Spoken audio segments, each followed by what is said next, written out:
Y por ejemplo, eso se lo podemos preguntar en estos momentos a Mauri Chamorro, consultor y estratega político que está justamente en la sala de espera. Mauri, ¿cómo has estado? Muchísimas gracias por estar aquí en Los Outsiders. Estoy con Johan Mejía, Omar Jaén te saluda. A Mauri, tú que has estado viviendo ahorita en la campaña allá en Colombia, todavía no han pasado las 24 horas de resultados, pero te pregunto, Mauri, ¿qué sensaciones te deja ahorita, siendo las 9:32 acá en Ecuador?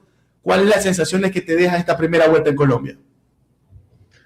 Bueno, antes de todo, un saludo a todas y a todos que nos escuchan y nos ven. Para mí es un honor estar contigo, a volver a hablar contigo después de tanto tiempo. Un saludo a todos los que están ahí en la mesa también. Bueno, la sensación es una sensación de preocupación para el campo progresista. Es muy cuesta arriba remontar para una segunda vuelta. No obstante, hay caminos, pero eso sí, con un giro 180 grados, yo diría, tanto en el proceso comunicacional de la campaña, pero también en el proceso de articulación política, no solo de los nombres como Fajardo, Claudia, el propio Oviedo, que era el vicepresidente candidato junto a Paloma Valencia, pero también la construcción de los acuerdos con los líderes políticos territoriales, ¿no? En Colombia, pese a que existen esos grandes nombres trascendentes como Gustavo Petro, Álvaro Uribe, los poderes locales son muy importantes para un resultado electoral.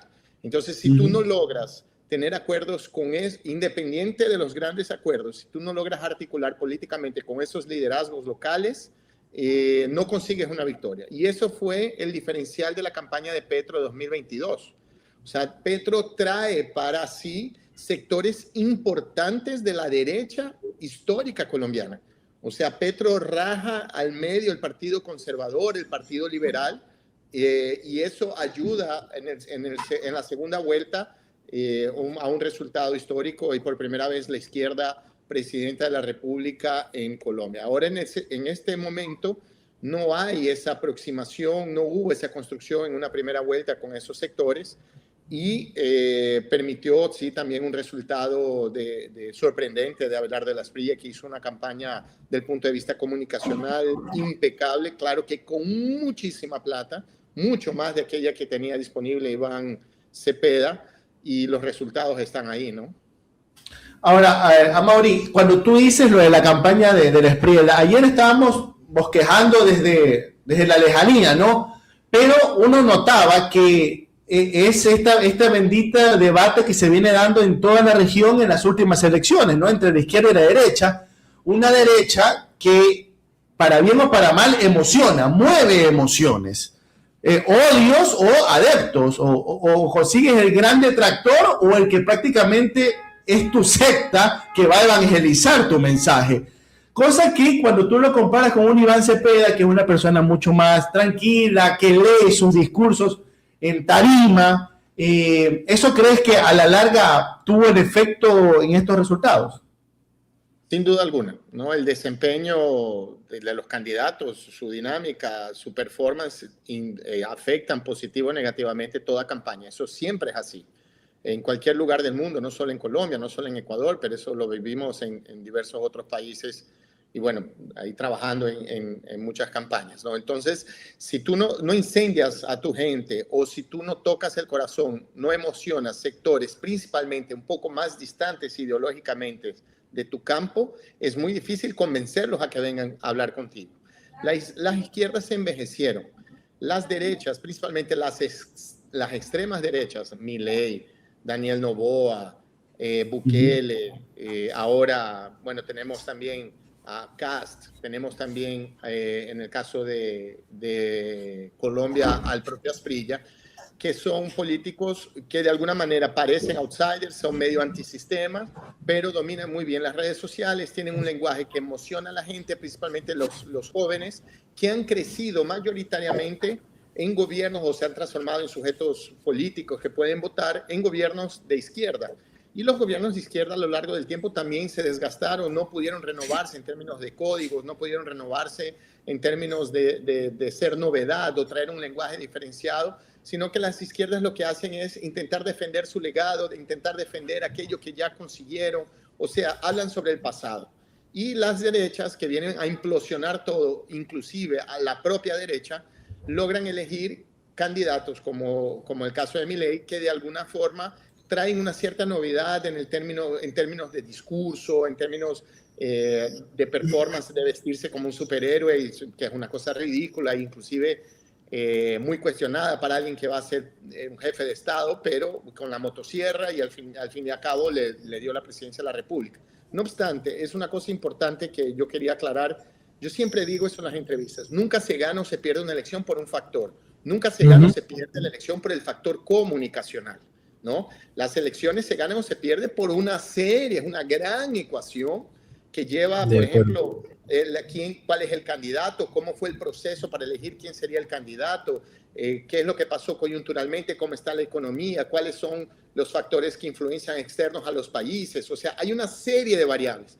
Es muy simplista y normalmente los estrategas de comunicación o los consultores lo que hablan, no, es que el jingle fue fantástico, es que los videos en TikTok eran espectaculares. Lo que no es definitivo para ganar o perder una elección, eso es una visión muy equivocada y muy delicada. Lo que hay que analizar profundamente los históricos y los procesos políticos de los países para ahí sí también comprender dentro de ese marco comunicacional si se ganó y se perdió y cuáles fueron los motivos, ¿no? Amaury, yo aquí tengo una carrera, una campaña en contra de la Compol bastante fuerte en este programa, porque estoy un poco harto de los debates, sobre todo lo que acabas de mencionar, ¿no? Como todo es estrategia. Uy, mira cómo le mintió a todo el país, qué estrategia. Quiero preguntarte un poco sobre eso. Si bien es cierto, no hay un solo factor, algo que ha cambiado en los últimos años ha sido justamente la comunicación, porque se ha masificado, porque tienes diferentes formas de llegar, hay nuevas formas de comunicación, con lo bueno y lo malo que eso implica. Yo te quiero preguntar si crees que en algún momento este choque con las nuevas plataformas digitales, con los nuevos entornos, esta nueva forma de monetizar con la emoción de la gente, a través de generarte ira en redes sociales y todo esto, eso no entra también el factor de que probablemente los movimientos que tú denominas de izquierda en la región no han sabido leer eso, porque tú ves en la derecha un discurso que genera reacción, ya sea furia, ya sea éxtasis, o sea, el discurso de los últimos líderes de la derecha latinoamericana, menciono a Milei, Bolsonaro, en este caso del Espriella, son discursos virulentos, discursos de buscar el adjetivo más feo posible para calificar al otro, no solo diciéndole ladrón, asesino, tú buscas el adjetivo que quieras. ¿No crees que eso, no saber entender eso también pesa un poco en lo que está pasando? Mira, primero lo que hablan de la compot, ¿no? La comunicación política. Yo, pese a que trabajo como consultor y asesoro gobiernos, campañas y todo lo demás, yo siempre he sido combativo a la consultoría política. Yo creo que la comunicación es un instrumento, es como un papel y un lápiz. Ahora, ¿qué es lo que vas a escribir o dibujar en ese papel? Eso lo define la política. Entonces, no es la comunicación política, o algunos dicen yo soy absolutamente anti-marketing político, porque el voto o el futuro de un país no es un producto, no es la Coca-Cola que tú compras o vendes, no es un carro. Exacto. Estás hablando de la calidad de la vida de millones de personas, estás hablando del futuro de la humanidad, y eso no puede ser tratado como un producto, como una llanta de un carro, ¿no? Primero eso. Entonces, la comunicación política es apenas un instrumento para viabilizar, para poder comunicar, viabilizar ideas que sean fáciles de ser entendidas, para poder tocar corazones, mentes, y a partir de eso persuadir a las personas a votar, ¿no? A votar en contra, apoyar. ¿Qué es lo que...? Entonces, la comunicación política per se es un pequeño componente que muchas veces se amplía porque también los mismos consultores o las empresas, las agencias producen contenidos en redes sociales que disminuyen, ¿no? Que hacen un embudo sobre la disputa política y que se transforma en el uso del TikTok. Claro, porque después yo te vendo y yo te cobro muy caro sobre cómo tú deberías manejar el TikTok. Es eso lo que hace la comunicación política. Entonces, hay mucho bandido, ladrón, mentiroso que vende humo y ganan millones y ayudan a perder muchas elecciones en su gran mayoría, la gran mayoría de veces. Entonces, Muy bien. Yo quería volver un poco, ahora que tú dices la polarización, vamos a volver a donde nace la comunicación política como la conocemos ahora, en el nazismo. El gran padre de la estrategia comunicacional fue Goebbels, que es el ministro de comunicación de Hitler. De propaganda. Que hoy se utiliza en comunicación política, sea con TikTok, o sea en radio, o sea en la calle, pero las estructuras, las bases de la comunicación son básicamente las mismas. Entonces, después de eso surge en los años 30, o sea, de organizar la comunicación de alguna forma para persuadir a las personas. Por ejemplo, una decisión política comunicacional fue que Hitler viajara en avión, para que por primera vez un candidato en el mundo tenía un avión propio para llegar a los lugares, porque impresionaba que un candidato llegara en un avión propio, de un avión de Lufthansa, y eso impactaba a la gente. Claro, había un tema logístico de estar más presente en más lugares, no obstante, tenía un impacto comunicacional. Eso fue una decisión comunicacional, estratégica, política. Entonces, lo que hoy hacemos es replicar eso. Después de 30 años del inicio del marketing político como lo conocemos, llega la televisión. La primera gran campaña televisada fue la campaña de Kennedy. Hasta los años 60, o sea, 40 años antes de las redes sociales, no existía ni campaña electoral en televisión. Y después de 40 años llegan las redes sociales y eso modifica toda la realidad de la comunicación. Pero respondiendo a tu pregunta en el sentido de polarizar, de mover el odio, nosotros de alguna forma, nosotros digo, yo me incluyo, ¿no? En la izquierda latinoamericana, en el campo del campo progresista, al inicio de los años 2000, cuando llega esa ola progresista, nosotros teníamos un discurso mucho más duro, mucho más combativo. Nosotros teníamos un discurso muy golpeador, yo no diría parecido a lo que están haciendo ahora, porque ahora lo que se llama es al exterminio. Bolsonaro en su discurso... Capaz no es similar en cuanto al objetivo, pero capaz sí es similar en cuanto a lo que genera. Puede ser que genera, te mueve fibras similares. Más o menos. Lo que ocurre es, por ejemplo, hoy ese odio genera muerte. Bolsonaro generó muerte. Daniel Noboa en Ecuador, sabemos lo que está pasando y la forma con que él utiliza la comunicación, su forma de gestionar la violencia, el autoritarismo en el país. Bukele lo mismo. O sea, todos los movimientos de derecha, esa nueva derecha extrema, trabaja con eso y lo verbaliza, ¿no? Y de alguna manera se normalizó. Las izquierdas lo que vienen es a cambiar, o sea, era una hambrura, el neoliberalismo, o sea, pero venían con mucha fuerza, eran un cambio, eran una forma diferente de enfrentar la vieja política. Recordemos en el Ecuador, uno de los mejores spots que he visto en mi vida, que era de la gacela huyendo del león, ¿sí se acuerdan? Cuando era en el 2007, era un león intentando cazar una gacela, siendo el león, era León Febres Cordero, la vieja política, y la gacela era el pueblo ecuatoriano, el correísmo que huye y consigue huir del león, el león no logra cazar. O sea, era en términos de comunicación sublime. Pero eso venía por detrás de una fuerza política de cambio. Entonces, nosotros, las izquierdas, nos desgastamos en el sentido. Nosotros también somos ineficientes porque ya son 25 años que por primera vez en el mundo, mayoritariamente en nuestro continente, es gobernado por la izquierda. Tanto mayorías en congresos, presidencias, o sea, en ningún lugar del planeta se vivió un gobierno de izquierda con el volumen de gobiernos de izquierda como un continente como el nuestro. Pero también nos desgastamos, también fuimos ineficientes, también fuimos corruptos, también no entregamos, también nos hicimos autoritarios. O sea, hubo una serie de errores en medio del camino que no fueron corregidos. Hay que ser muy claros. No fueron corregidos y de alguna manera desgastaron la figura de la izquierda, esa épica de la izquierda del cambio. ¿Qué cambio? Si tú ya estás a 20 años gobernando. No me vengas a decir cambio. O sea, y después de 20 años, a donde tú habías prometido acabar con la pobreza, pese a que hubo un proceso importantísimo de sacar casi 100 millones de personas de la pobreza en nuestro continente, igual continuaba mucha gente pobre. Igual habían retrocesos porque cayó el precio del petróleo. O sea, la ciudadanía no percibió algo concreto que pudiera de alguna manera a lo largo de generaciones perennizarse. Entonces es impresionante porque inclusive la gente vota por candidatos que destruyen sus conquistas sociales, sus derechos. Ahora, ¿por qué ocurre eso? Porque hay cambios generacionales, porque también no somos los inmaculados, perseguidos de toda la vida, que por primera vez íbamos a gobernar. No, pues gobernamos 10, 15, 20 años. En el caso de Brasil, el presidente Lula va para un cuarto gobierno, Dilma gobernó 2, o sea, son 6 gobiernos del PT, son 24 años de gobiernos del PT. Es prácticamente lo que hubo de dictadura en Brasil.